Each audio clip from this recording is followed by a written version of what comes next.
reason Jesus become marred like that on the cross is because that's what sin had done to all of us in our hearts. Right? He entered into our history. He didn't enter into a new history altogether. He entered into our history to reveal it for what it actually was. And so we struggle to see, I say this a lot, but his story is our story. And we couldn't accurately interpret our story. Right. We looked at our story and we come out with the wrong conclusion. The conclusion was we're the forsaken of God and he's going to kill us. The conclusion was we're not the sons and daughters of God.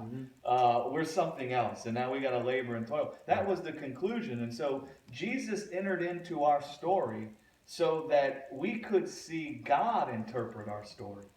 And then we could see the accurate interpretation of our story. And then we could live by that. Which is, yeah, man, we were in bondage to sin and death, but God had never forsaken us even while we were dead in our sin. He was all the time loving us with an everlasting love and with an everlasting kindness, working to gather us to himself. He was all the time doing that. He was all the time telling us how he would clothe us with his glory and his light. And we didn't need to do it ourselves. And we couldn't see it because we thought we were the deplorables. Right? To quote someone famous. We thought we're deplorable. That's right. We're unredeemable. Right. Oh, our hearts are abundantly wicked. There's nothing good about us. How can this God possibly want to save us? We better get busy doing it ourselves. And so Jesus enters into our story so we can see our story from the outside looking in.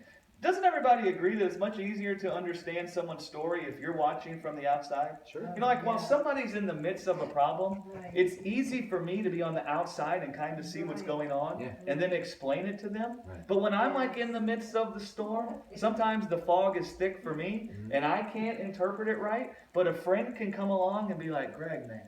And they can interpret. That's how it was for all of us. We're like in this thick, dense fog, unable to interpret our story. God's on the outside looking in. He's not in darkness. So he can come and interpret our story easily and perfectly and reveal it to us. And the way that he does is he comes as a human being and then takes our life onto himself so we can see our story in him and see how God has always come to be with us, even in the midst of all sin and all that. He takes us out of the fiction area of the library and moves us to the non-fiction. Yes. area. Yes.